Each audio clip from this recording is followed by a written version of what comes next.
Hello guys, so this video is the continuation of the discussion from the last video entitled Sequential Control Structure and Decoding.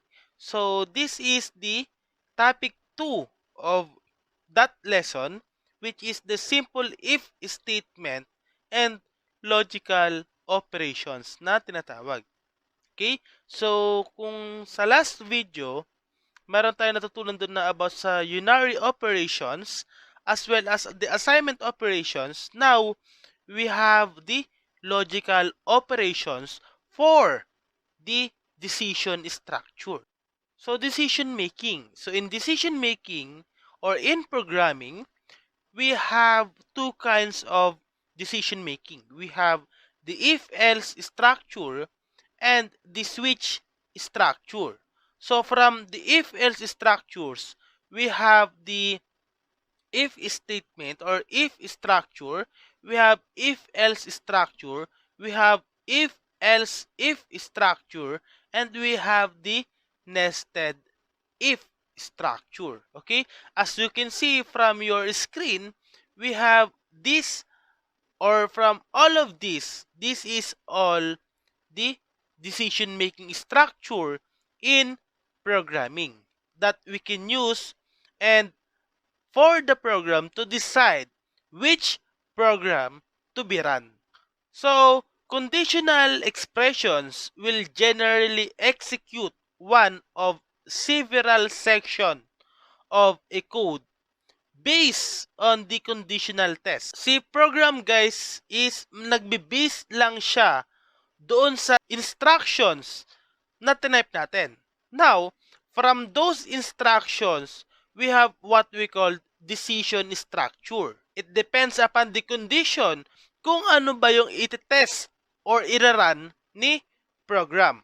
Okay, this code can be as simple as a single statement, but more complex section of code will be made up of many statements. Okay? So, for example, we have a series of statements. Now, we wanted to run or we wanted to execute one statement only.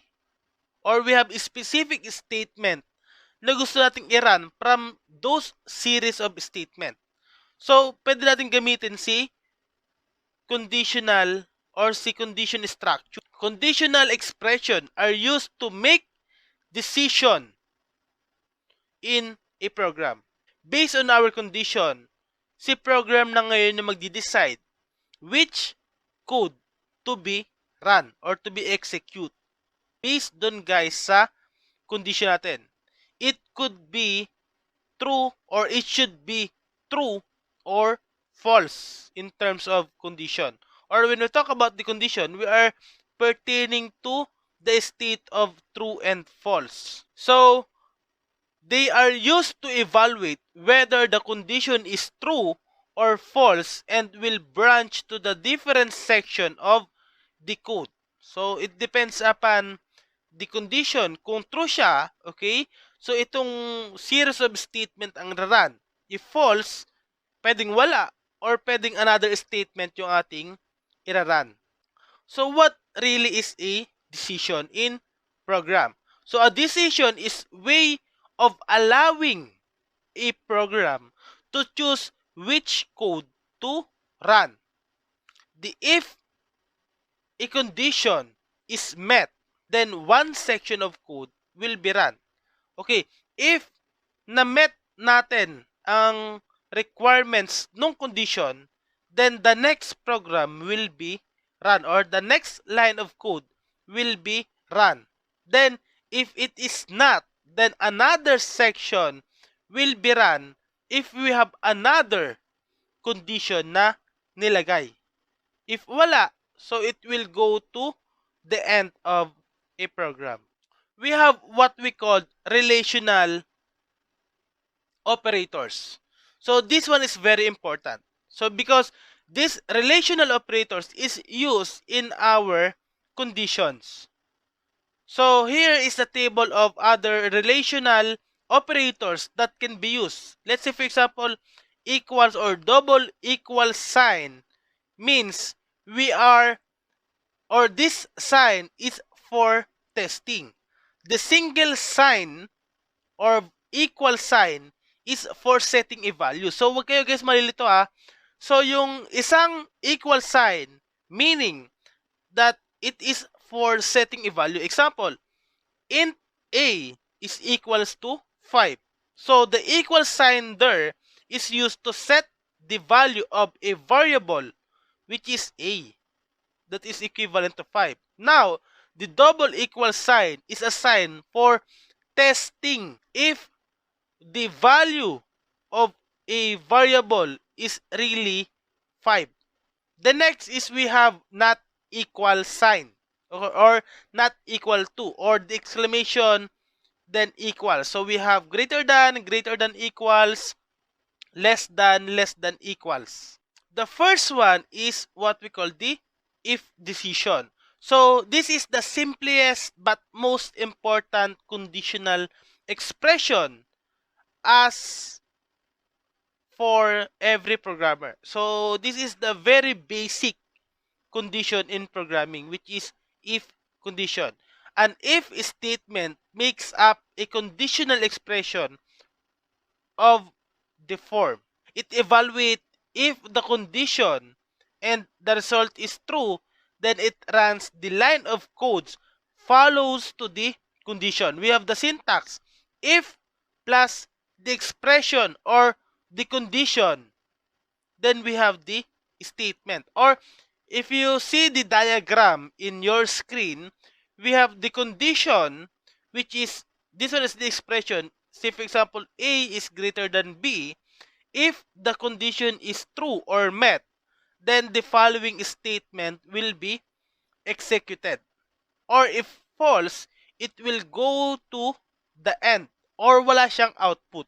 Example, the if statement evaluates a condition, and if the result is true, then it runs the line of code that follows it. So here is the example of how to test if the value of a variable called is equals to 5. So using int I is equal to 5, then we test the value. If, then open and close parentheses, I is equals to 5. So we know that I is equals to 5. So then, the condition is met. So ngayon guys, if the condition is true, then irarun niya si system.out.print I is equals to 5. What if hindi siya true? So then, wala siyang output. It will go to the end, just like on the diagram dun sa last slide natin kanina. So later on guys, magbibigay ako ng example dito sa condition structure natin or decision structure natin. Okay? Next is the grouping statement. So we can also have a group of statement, but kailangan guys nasa loob siya ng curly braces ng ating condition. Example, we have if I is not equals to 5. So we have int I is equals to 4. So I or 4 is not equals to 5. So this is true. Okay? Then followed by 2 lines of code. But kung makita nyo guys, sabi ko kanina, if the condition is met, then the following or the code that follows to the condition will be executed. What if yung second line? So, iraran pa rin siya. Basta nakalagay siya doon sa loob ng curly braces ng ating if condition. Next is the if-else decision structure. So, in if decisions, we know that if the condition is true, then the code after the if statement is run directly. So, automatically, pag nag-true yung statement natin or pag nag-true yung ating condition, mag-go siya sa next statement. Pag nag-false, wala siyang output. Okay? But in if-else condition, you can run the code for when the condition is false by using else statement. Example, nag-false si condition natin. So, using else statement is magkakaroon tayo ng follow-up statement dun sa ating false value. So, we have the syntax is we have if and then the expression, then the statement. Then, if the expression or if the condition is false, magkakaroon tayo ng else statement. Okay? Na doon pupunta yung line of codes natin or doon mapupunta yung execution natin. Example, we have int I is equals to 6. So, if I is equals to 5, so we know that I is equals to 6 and 6 is not equals to 5. So, we have system.out.println I is equals to 5. So, meaning hindi na siya i-show ng program. So, mag-jump na siya dun sa else kasi false na yung if structure natin. Kaya punta siya sa else, which is I is not equals to 5. Next is what we call the nested if statement. So, you can also nest the if statement within each other if you need a more complex multi-way branch. So, for example, we can have a multiple if statement or meaning we can put another condition inside a condition. Or we can put another decision structure inside doon sa decision structure natin na ginawa. Statement 1 would execute if the condition 1 is true from this example. Now, the statement 2 would only execute if both the condition 1 and condition 2 is true. So, since guys, sabi ko nga, yung isang if statement natin is nakapaloob doon sa isang if statement or doon sa naunang statement. Kapag true yung naunang statement, automatically yung isang if statement natin is magra-run if true yung value niya. If false yung value niya, magra-run pa rin yung unang if statement natin. But, if the first if statement is false, then yung followed if statement will not be run. So, ganun siya. So, kasi nakadepende yung isang if decision natin doon sa isang if decision kasi nakapaloob lang siya doon, guys. No? Kung yung isang if decision natin or if the first decision structure natin is false, automatically mag-ghost na siya sa end. Hindi niya nababasahin yung isang if structure kasi nasa loob siya nung if structure na nauna. Next is we have the if else if structure. So this decision structure is a multiple way of creating a condition. Say for example we wanted a multiple condition, okay, in one structure, we can use if else if structure. So we have the syntax that if we have close and open parentheses condition 1, then a statement, then if the condition 1 is false, it goes to condition 2, which is else if. Okay? Then, if the condition 2 is false, it jumps to the third condition ng else if natin, and so on and so forth. So, from this diagram, we have to test the expression 1. If yes, then, ira-run yung statement 1. Okay? Pag na-run si statement 1, magdediretso na siya sa end. So, hindi niya nababasahin si statement 2 or hindi niya nababasahin si condition 2, condition 3. Basta nabasa niya or if, say for example, lahat ng condition is true. From the condition 1, condition 2, condition 3, kapag kahit lahat siya ay true, basta nabasa niya sa pinaka-first condition is true, so yun lang yung i-run ni program. It depends upon the first true value or true state condition. Example, we have int I is equals to 1. So, if I is greater than 0, system.out.println, it is positive. So now, we know that 1 is greater than 0. So from this one, the output is positive. Kasi nabase na from the first condition pa lang is true na siya. So yung positive na agad yung kanyang babasahin. The rest of code is hindi na niya babasahin. Kasi nakuha niya na agad si true state nung condition. We have what we call conditional operators. So you can test if more than one condition is true using AND operator or si double AND sign, and to test if only one of many condition is true, use the OR operator or yung double line. Okay? Then if not, of course, yung exclamation point. Example, no? We have int I is equals to 1 and int j is equals to 1. The first condition is if I is equals to 1 and j is equals to 1, then, okay, system.out.print 1 I is 1 and j is 1. So from this set of condition, so from the first decision pa lang or from the first condition is true na agad siya. So meaning, babasahin niya na agad yung first statement natin. And then, the rest is hindi na. Okay? Kasi nakuha niya na agad sa first natin.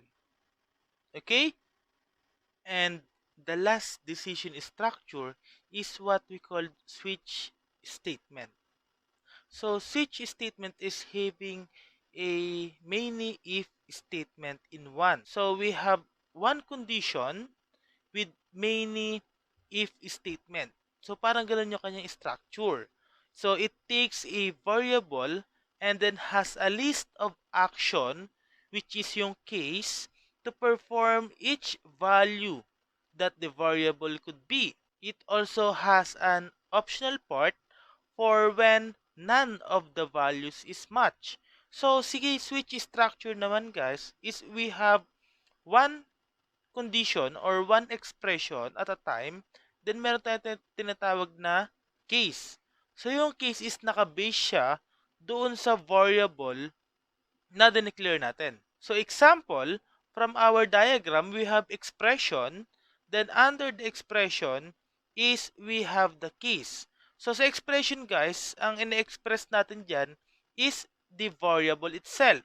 So, we are pertaining to a value of a variable. So, we have the syntax of switch statement. So, we have the switch plus the condition or plus the expression. Then, we have the case value. Example, case 1, case 2, case 3. And note, guys, okay? So, after ng case or every case na ma-declare natin is we need to put the break.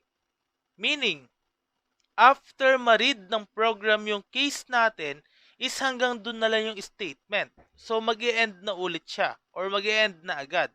Then, if wala sa lahat ng case yung hinahanap ng program, is didiretso siya sa default para siyang if-else statement. So, example, so we have int a is equals to 2. So, kung makikita ninyo, the value of a has equivalent of 2.